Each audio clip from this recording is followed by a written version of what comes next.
You are honored more than the cherubim, and you have more glory when compared to the seraphim. You without corruption did bear God the Logos.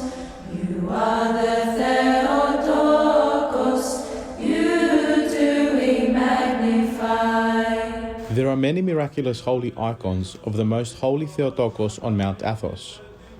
Every holy monastery has at least one icon of the Virgin Mary, which is the pride and protection, such as the Panagia Glycophilousa of the Philotheo monastery, or the Panagia Gorgoepikos of the Vichario monastery.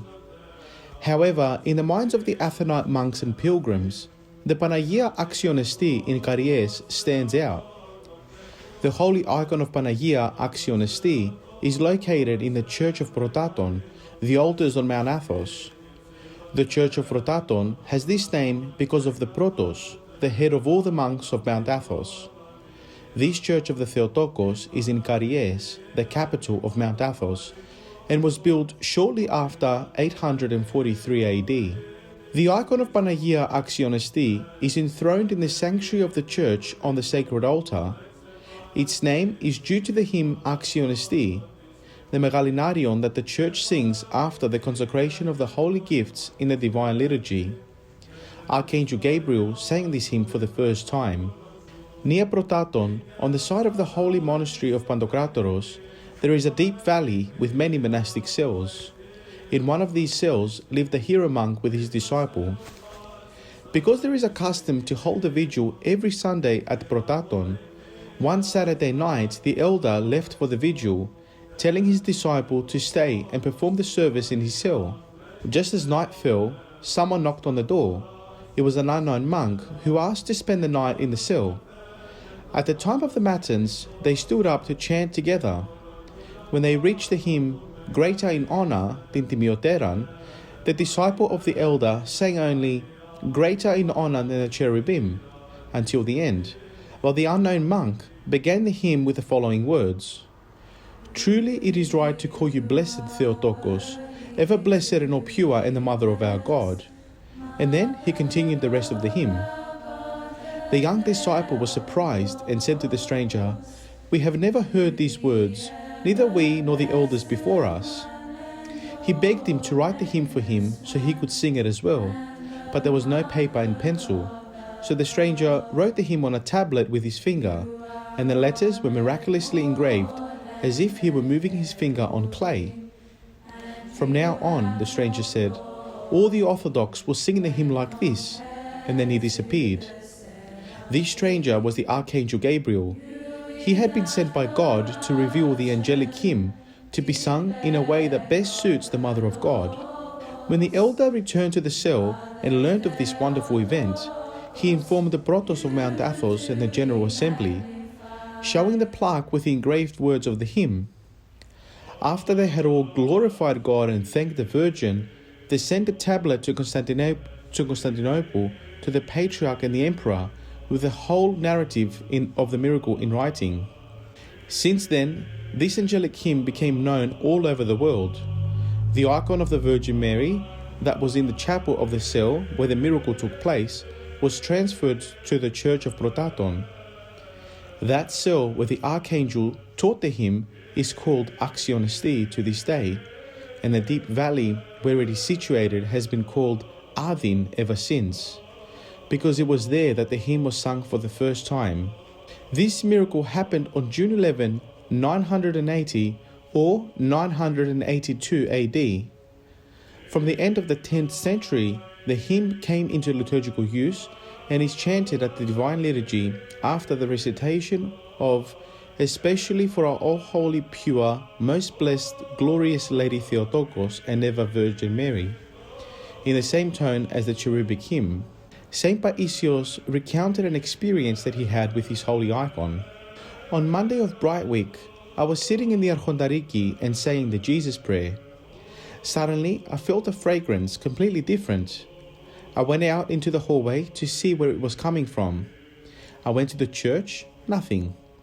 I went out into the yard, and the fragrance was much stronger. I heard the dalando knocking. I looked and saw the litany coming down, and I understood that it came from the icon of the Virgin Mary. On this day, the litany of the miraculous icon of Axion Estin takes place. It descends below Kutlumusyu to the cell of the Holy Apostles. The cell of Panaguda is about 1 kilometer away. From this distance, the Virgin Mary sent her greeting to the saint. The icon of Panagia Axion Estin is one of the Eleusa, or loving-kindness style of icons of Panagia. This type of icon derives its name from the original icon of Panagia Eleusa. In this prototype, Christ is held in both of Panagia's arms. He reaches up with one hand to caress his mother's chin. The Virgin deeply inclines her face towards the Son and brings him close, tenderly pressing her face to his. Christ is slightly reclining, his legs are crossed and his feet bare. The Christ child often holds a scroll which shows us that he is the Word made flesh. The half-reclining pose with the crossed legs was first used to depict Jonah. It dates back to the early sarcophagi and funerary murals in the catacombs. Bringing this element into depiction of the Virgin and Child connects Christ to Jonah the way that Christ himself did. In this way, the crossed legs are a symbol for the crucifixion, but also the resurrection after 3 days. The flutter of the Christ child's imation, the robe, often painted gold, also recalls the movement seen in the resurrection icon. Saint Photios described this style of icon as depicting a Virgin Mother carrying in her pure arms for the common salvation of our kind, the common Creator as an infant, that great and ineffable mystery of God. Leonid Ouspensky, in The Meaning of Icons, compares this style of icon to the Orthodox icons. In contrast with the solemn and severe majesty of the icons of the Mother of God as Orthodox, which emphasize the divinity of the child Christ, icons of loving kindness are full of a natural human feeling of mother love and tenderness. Here, more than the Orthodox, is expressed the human aspect of divine motherhood and incarnation. They underline the fact that the humanity of the Mother of God is also the humanity of her Son, from whom she is inseparable through his birth. Panagia holds the mystery of salvation in her arms.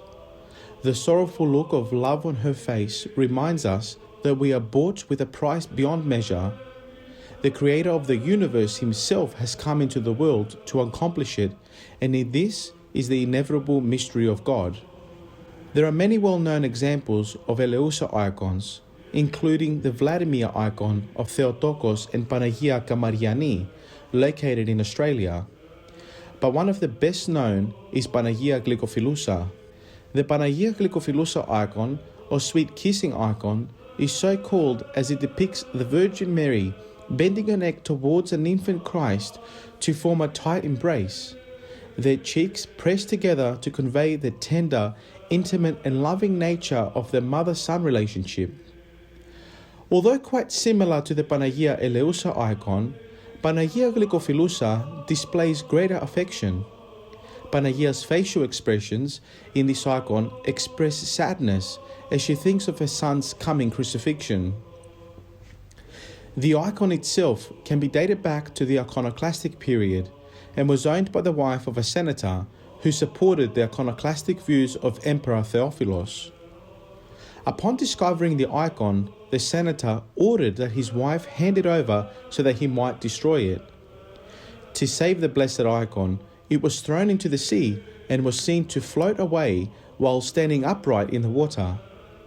It was found years later on Mount Athos by the Brotherhood of the Monastery of Philotheo, who were informed of the miraculous icon through a vision of Panagia herself, revealing the location of the icon on the shoreline just beneath the monastery.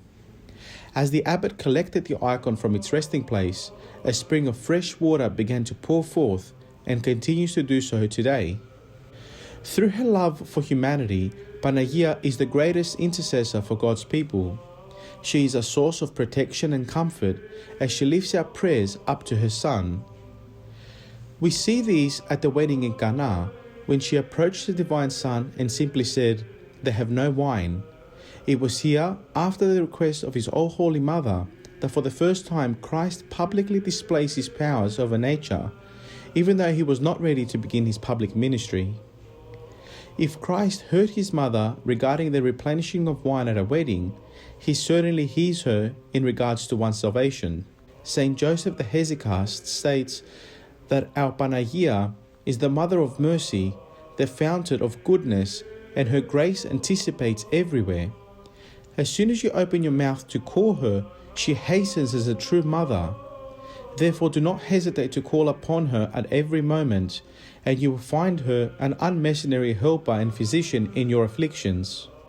In our struggle to cultivate the virtues of love and mercy, we should stand before our icon of Panagia and pray that she intercede and give us the spiritual strength to emulate her. A daily spiritual routine of fasting, personal reflection, frequent participation in the sacraments, such as confession and Holy Communion, and prayer are tools that our Church has given each one of us to cultivate our souls and develop our relationship with Christ.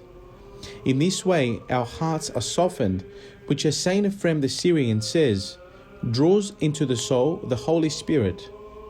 That concludes this episode of the Icons of Panagia. In our next and final episode, we will reflect on the icon of Panagia Pandanasa, Panagia, the Queen of all, a miracle-working icon particularly known for curing cancer.